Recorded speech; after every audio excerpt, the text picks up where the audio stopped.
Olá, sétimo ano, como vão?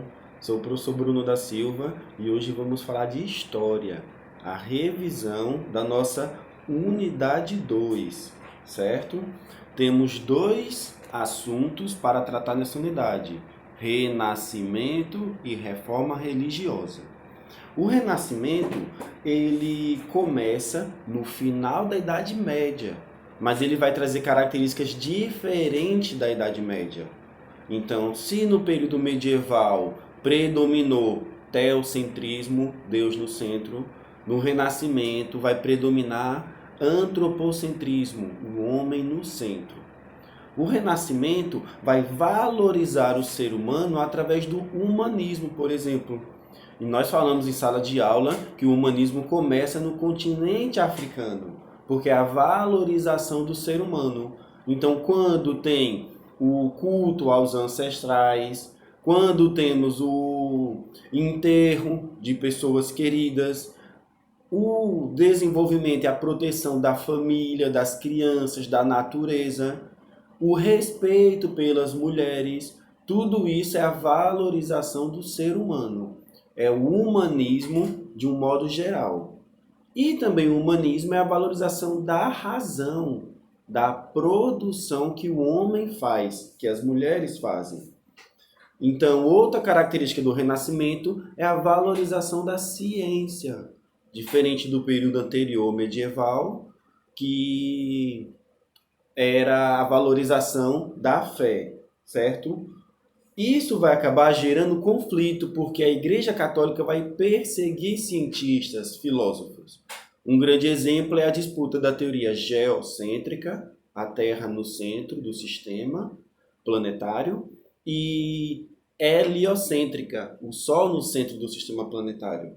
A Igreja defendendo geocêntrica e os cientistas, a filosofia, defendendo heliocêntrica. Com o desenvolvimento da copiadora, os europeus desse período vão importar uma tecnologia da China, que a gente chama de prensa ou imprensa. Ao permitir copiar em grande quantidade, os livros se tornam mais baratos e mais rápidos de serem produzidos. O conhecimento científico ganhou apoio, ganhou espaço com essa ampla divulgação. Um dos motivos de ter começado nas cidades italianas é porque lá tinha um grupo rico, a burguesia, que patrocinou essas artes. Esse patrocínio é chamado de mecenato. Mecenas é a pessoa que patrocina, mecenato é a arte de patrocinar, né? Entre as novidades técnicas, as inovações nas artes, a pintura apresentou a perspectiva e a técnica do esfumato. Esfumato é como você olhar essa imagem aqui e perceber que não tem linhas retas separando as partes do corpo. Existe um tom borrado que forma uma sombra e a partir dessa sombra há uma transição entre o pescoço e o rosto, entre a mão e a roupa. E isso permitiu o esfumato e a perspectiva, um maior realismo nas artes. O Renascimento, ele pode ser nesse ponto artístico e o Renascimento pode ser no ponto científico. Isso tudo faz parte de uma cultura ampla, né? Para falar de reforma protestante, nós temos que lembrar as críticas contra a Igreja Católica.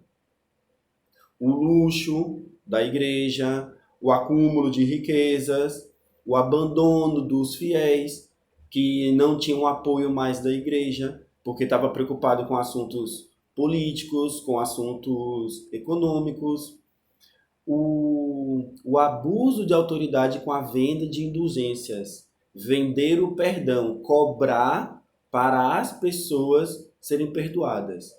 Isso foi denunciado por Lutero nas 95 teses. Ele foi perseguido e ele acabou se escondendo. E nesse tempo escondido, ele desenvolveu as ideias dele. Quais são as ideias mais básicas?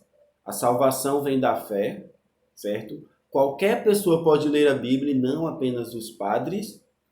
E o culto, ele pode ser feito em qualquer lugar, com qualquer pessoa que esteja inspirado na Bíblia, que esteja usando a Bíblia como única autoridade. Calvino ele já vai acrescentar uma reforma, uma mudança no pensamento. Veja que Lutero traduziu a Bíblia, coisa que os católicos não faziam. Calvino, além disso, ele vai dizer também que Deus já escolheu as pessoas. Deus já sabe quem vai ser salvo e quem não vai ser. E isso é chamado de predestinação absoluta. Para a gente encerrar, vamos falar um pouquinho da reação da Igreja Católica. A Igreja Católica não aceitou ser questionado e condenou todos os reformadores. Proibiu as ideias de Calvino, proibiu as ideias de Lutero. A Igreja Católica vai dizer que ela sim é a única autoridade, o Papa e a Bíblia, que a doação de dinheiro às obras também faz parte da salvação, junto com a fé. E foi apoiada a Companhia de Jesus, um grupo de missionários brancos que vai visitar várias partes do mundo para impor e divulgar o catolicismo. Infelizmente, em muitas partes que os jesuítas chegaram, como na China, no sul da África e no Brasil, foi a partir de violência. Mas assim a Igreja Católica conseguiu divulgar o pensamento católico ao invés de divulgar o pensamento dos protestantes, dos evangélicos reformadores.